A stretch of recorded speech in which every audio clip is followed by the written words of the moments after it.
Hello my dears. Python స్ట్రింగ్స్‌లో కొన్ని useful tricks చెప్తా చూడండి. ఇవి మీకు ప్రాబ్లమ్ సాల్వింగ్‌లో బాగా యూజ్ అవుతాయి. ప్రాబ్లమ్స్‌ని ఈజీగా సింపుల్‌గా సాల్వ్ చేయొచ్చు. దాంట్లో ఫస్ట్ థింగ్ స్ట్రింగ్ స్లైసింగ్ అనమాట. ఇక్కడ చూడండి, ఒక స్ట్రింగ్ తీసుకున్నాను. పైథాన్ అనే స్ట్రింగ్‌ను. దీన్ని స్లైసింగ్ అంటే ఏమంటే ఒక రేంజ్ నుండి ఒక రేంజ్ వరకు మనం ప్రింట్ చేసుకోవచ్చు. చూడండి, స్లైసింగ్ యూజ్ చేసి కొన్ని వాల్యూస్‌ని ప్రింట్ చేశాను. యెస్.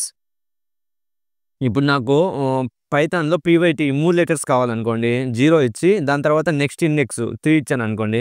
చూడండి, రన్ చేస్తాను.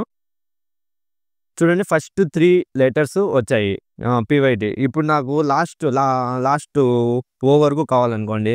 0-5 చూడండి, లాస్ట్ వరకు వచ్చింది. పైతో అని వచ్చింది, అంతే అండి. దాని తర్వాత ఇప్పుడు నాకు లాస్ట్ ఎలిమెంట్ ప్రింట్ చేసుకోవాలనుకోండి. ఓన్లీ ఎన్. మనకు పైథాన్‌లో ఏమంటే నెగెటివ్ ఇండెక్సింగ్ కూడా సపోర్ట్ చేస్తది. నెగెటివ్ ఇండెక్స్ లాస్ట్ నుండి వస్తది. -1, -2, -3 అట్లా. ఇప్పుడు -1 ప్రింట్ చేశానండి ఇక్కడ. చూడండి, ఎన్ వచ్చింది. ఇప్పుడు -2 ప్రింట్ చేశానండి. దాని తర్వాత ఎలిమెంట్ వస్తది. చూడండి, ఇట్లా నెగెటివ్ ఇండెక్సింగ్ కూడా సపోర్ట్ చేస్తది. ఇక్కడ ఈ స్లైసింగ్ యూజ్ చేసి మనం మెయిన్‌గా ఏం చేయొచ్చంటే స్ట్రింగ్‌ని ఈజీగా రివర్స్ చేసుకోవచ్చు. ఇప్పుడు ఇక్కడ చూడండి, ::-1 పెట్టాననుకోండి. ::-1 పైథాన్ అనే స్ట్రింగ్ రివర్స్ అయిపోద్ది. ఈ ట్రిక్ మనకి ఎక్కడ యూజ్ అవుతుందంటే పాలిండ్రోమ్ స్ట్రింగ్‌ని కనుక్కునేటప్పుడు యూజ్ అవుతది. ఇప్పుడు చూడండి, మేడం అనే స్ట్రింగ్ ఇస్తాను ఇక్కడ. మేడం అనే స్ట్రింగు ఇది ఏమంటే దీన్ని రివర్స్ చేసినా కూడా మళ్ళా మేడం అనే వస్తది. ఈ ::-1 అని వచ్చేసి స్ట్రింగ్‌ని రివర్స్ చేయనీకన్నమాట. ఇది తెలుసుకోండి. దాని తర్వాత వచ్చేసి టైటిల్ ఫంక్షన్ అనమాట. ఈ టైటిల్ ఫంక్షన్ ఏం చేస్తదంటే మనం ఇచ్చిన సెంటెన్స్‌లో ప్రతి వర్డ్‌లో ఫస్ట్ లెటర్‌ని క్యాపిటలైజ్ చేస్తదండి. ఇప్పుడు చూడండి, ఇప్పుడు ఒక సెంటెన్స్ తీసుకున్నాను ఇక్కడ. హలో మై డియర్ డెవలపర్స్ అని ఉంది. ఇక్కడ హెచ్ నాకు క్యాపిటల్ కావాలి, ఎం క్యాపిటల్ కావాలి, డి క్యాపిటల్ కావాలి. ఇలా ప్రతి వర్డ్‌లో ఫస్ట్ లెటర్ క్యాపిటల్ కావాలనుకోండి. టైటిల్ మెథడ్ మనకి అలా చేస్తది. చూడండి, ప్రింట్ చేస్తాను. Print stn dot title. చూడండి, రన్ చేశాను. చూడండి, మనకు కావాల్సిన అవుట్‌పుట్ వచ్చింది. హెచ్ క్యాపిటల్ అయింది, ఎం క్యాపిటల్ అయింది, డి ఇదయింది. 2 డీలు క్యాపిటల్ అయ్యాయి. ఇదే అండి టైటిల్ ఫంక్షన్ ద్వారా మనం ఇలా చేసుకోవచ్చు. నెక్స్ట్ వచ్చేసి జాయిన్ ఫంక్షన్ అనమాట. ఇక్కడ చూడండి, జాయిన్ ఫంక్షన్ ఎలా యూజ్ చేస్తానో చెప్తాను. ఇక్కడ చూడండి, ఒక లిస్ట్ ఆఫ్ వర్డ్స్ తీసుకున్నాను. హాయ్ అందరూ ఎలా ఉన్నారు అని. ఇవి ఇప్పుడు సెపరేట్‌గా లిస్ట్‌లో వర్డ్స్‌లా ఉన్నాయి. వీటిని అన్నిటిని కలిపి నాకు ఒక సెంటెన్స్ కావాలనుకోండి. దానికి జాయిన్ ఫంక్షన్ హెల్ప్ చేస్తది. చూడండి, ఇక్కడ ఏదైతే మనం ఇస్తామో దాని ద్వారా జాయిన్ చేస్తది. ఇక్కడ నేను స్పేస్ ఇచ్చినాను ఫస్ట్. డాట్ జాయిన్ మనకి ఏదైతే ఇయ్యాలో అది ఇస్తాం వర్డ్స్. చూడండి, రన్ చేస్తాను. చూడండి, ఇక్కడ లిస్ట్ ఆఫ్ వర్డ్స్‌ని అది కలిపేసి సెంటెన్స్‌గా ఇచ్చింది నాకు ఈ జాయిన్ ఫంక్షన్ అనేది. హాయ్ అందరూ ఎలా ఉన్నారు అని ఇచ్చింది. ఇక్కడ ఈ స్పేస్‌లో మనం ఏదైతే ఇస్తామో దాన్ని బట్టి యాడ్ చేస్తది. ఇప్పుడు నేను ఇక్కడ అండర్‌స్కోర్ ఇచ్చాననుకోండి.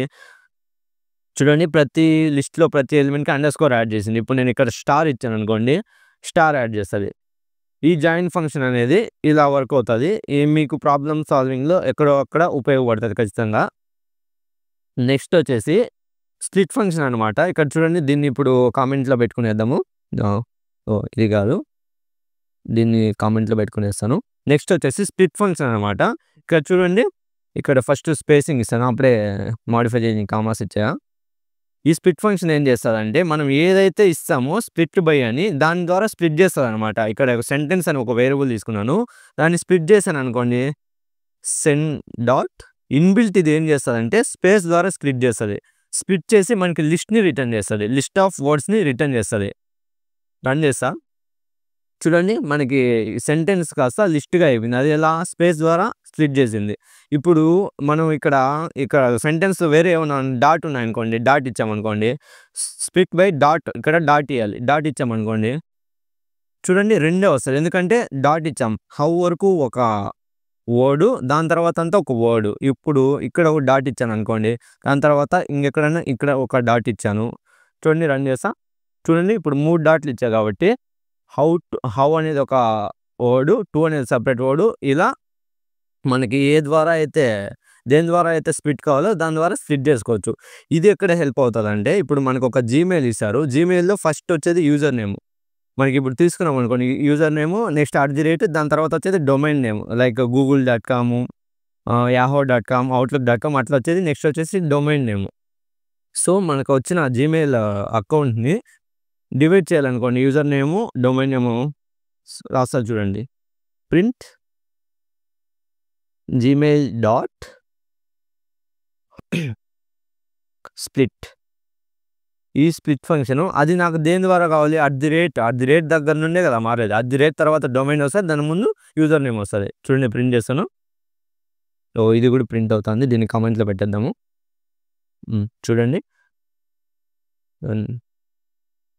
చూడండి మనకి ఇక్కడ ఒక లిస్ట్ వచ్చింది. డెవలపర్ సెపరేట్‌గా వచ్చింది. జీమెయిల్ అనేది సెపరేట్‌గా వచ్చింది. gmail.com అనేది.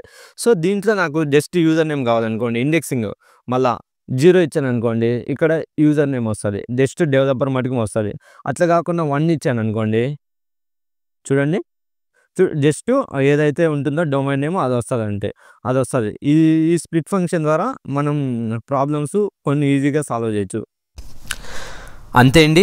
వీడియో నచ్చింటే లైక్ చేయండి. తెలుగులో ఇలాంటి కంటెంట్ కోసం సబ్స్క్రైబ్ చేసుకోండి. కొంచెం తెలుగు వాళ్ళుగా నన్ను సపోర్ట్ చేయండి. అడ్వాన్స్ థ్యాంక్ యూ ముందుగానే చెప్పేస్తున్నాను. ఎందుకంటే సపోర్ట్ చేస్తారనుకుంటున్నాను.